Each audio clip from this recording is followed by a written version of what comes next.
Hello, everybody, and welcome to another wonderful day of physical chemistry. So today we're going to pick up where we left off by diving into our hydrogenic or one electron atomic orbitals.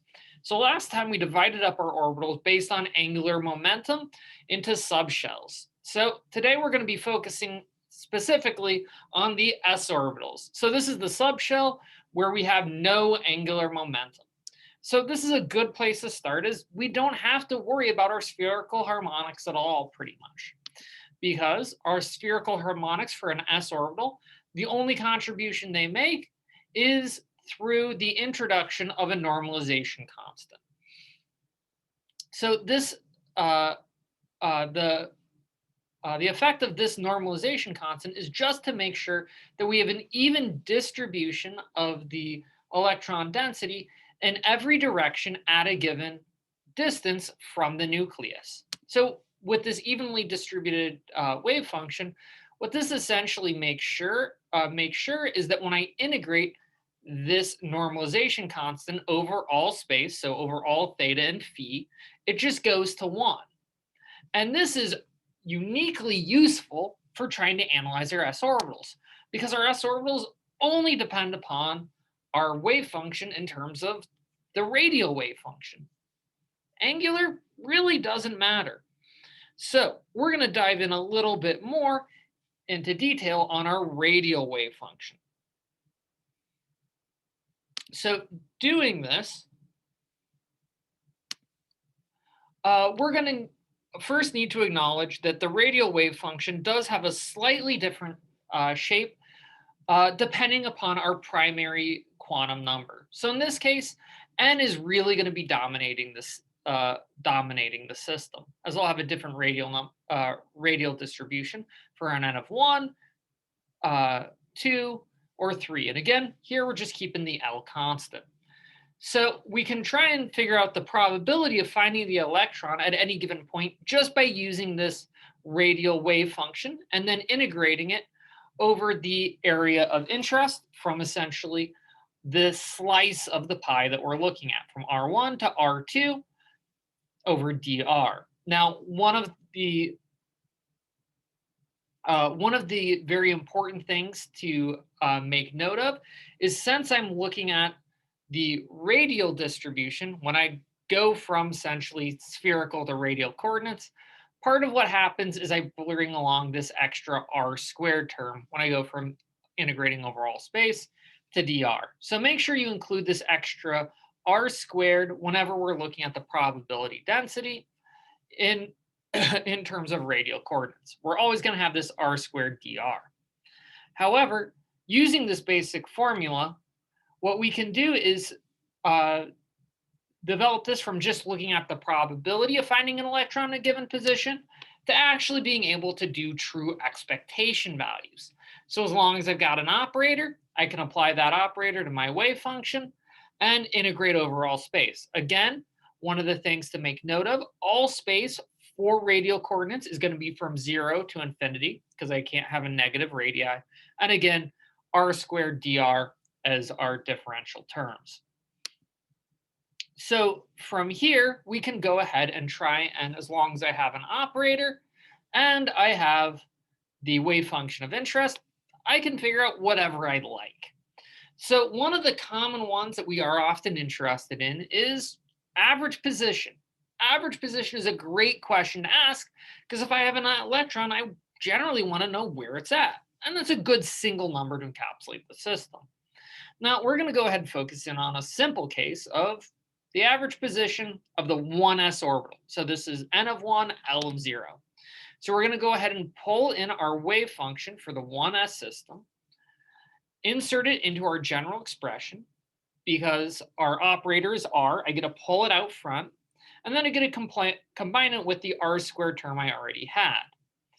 Then I need to square my wave function.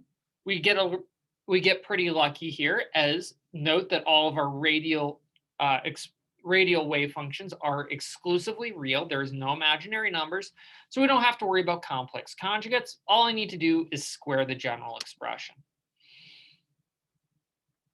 So when I do this, what we're going to end up generating is a series of constants So as I square this, it becomes 4 times the charge of the nuclei cubed time over the Bohr radii cubed.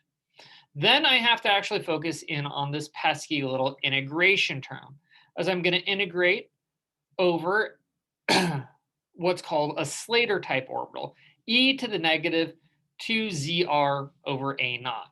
And then again, I have an r cubed precursor. Now, one of the things you should note is, while this integral does actually have a finite solution, so I can put in real numbers in here, whenever we're dealing with a definite integral that goes from 0 to infinity, the best approach is generally to look up the analytical solution. So bust out your integral tables. There's a good one in the back of your book, and go ahead and put it on in. So it turns out that the solution for this definite integral is 3 factorial. You can tell it's essentially a non-numerical solution because there's a factorial in there, over essentially our exponential term, so 2zr, 2z over a naught, to the 4th power. So we can then try and essentially look for terms to annihilate. So good place to start here is noting that we're going to drop off 3 of our a naughts and 3 of our z's from this exponential term. And then we get a little bit clever because we've got, well, 2 to the 4th. So most of this is going to annihilate with the 4th power out front. Then I've got 3 factorial, which is 3 times 2. So that takes care of a third exponent. So all I'm left with is 3 over 2. And then the a naught, so the Bohr radii, and the charge that got left behind.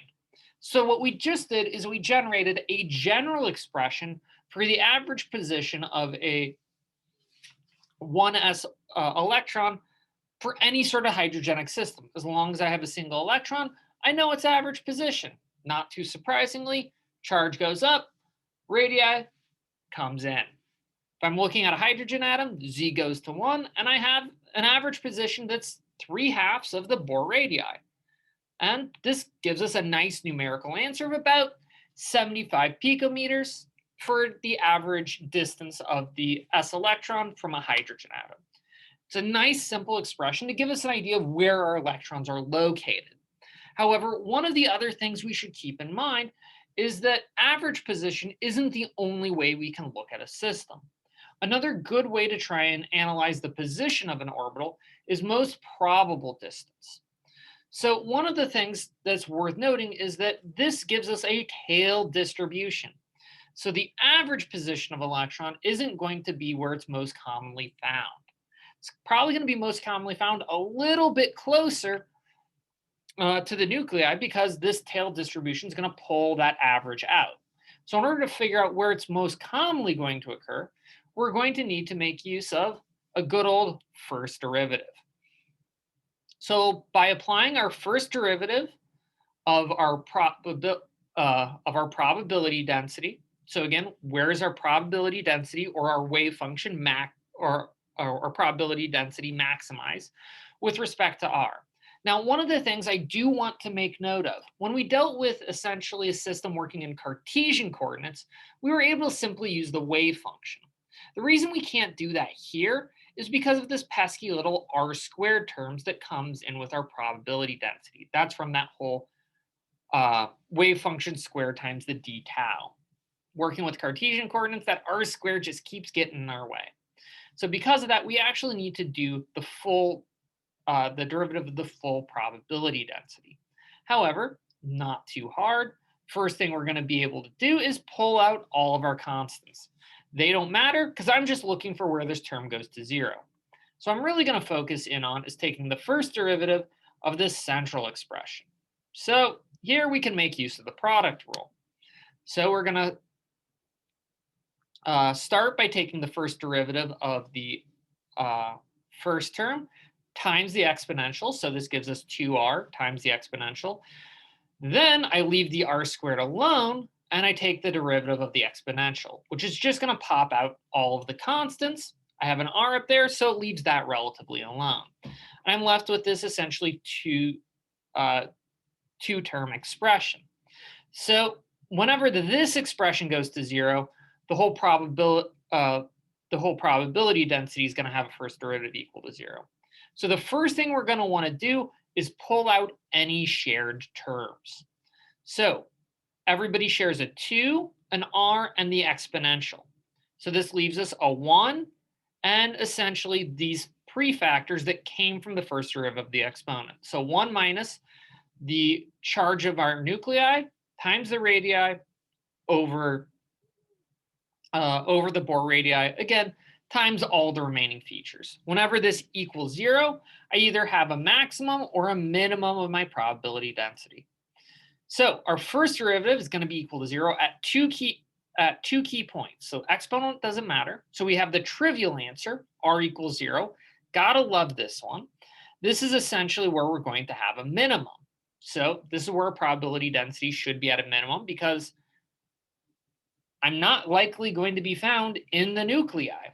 While my wave function may have a maximum there, it turns out my probability density is going to be really low because I have to integrate overall three-dimensional space, and the volume of the nuclei is just so tiny, I'm probably not going to be found there. But then we have the more interesting solution, and that's going to be when the second term goes to 0, which is essentially going to happen when r is going to be equal to the Bohr radii over the charge of the nuclei. So for a hydrogen atom, this gives us a nice solution of the Bohr radii. So for hydrogen, most probable distance simply is the Bohr radii, 52.9 picometers. This is pretty much where the Bohr radii comes from. It's almost defined as the most probable distance for a hydrogen atom. However, you can go ahead and expand this logic for other essentially hydrogenic systems. As we get increasing amount of charges, we pull that 1s electron really close. And this is actually a pretty cool description of what's going to happen to our 1s electron. Higher charge, more tightly it gets pulled in. And it turns out that because most other electrons sit outside the 1s, this is actually a fairly true relationship, a fairly descriptive relationship, even for non-hydrogenic systems. But again, I do like to emphasize there is a significant difference in between the most probable and the average density, average location for an electron. However, we now have a good set of tools that we can use to figure out the most probable distance and average distance of, say, a 2s electron, 3s electron, or 4s electron. However, turns out there's only so much we can do with the rather dull shape of a sphere centered around a nuclei. So next time, we're going to go ahead and focus a little bit more on P as we bring in that angular momentum. Let's see some dumbbells next time with a good P orbital. Till then, take care.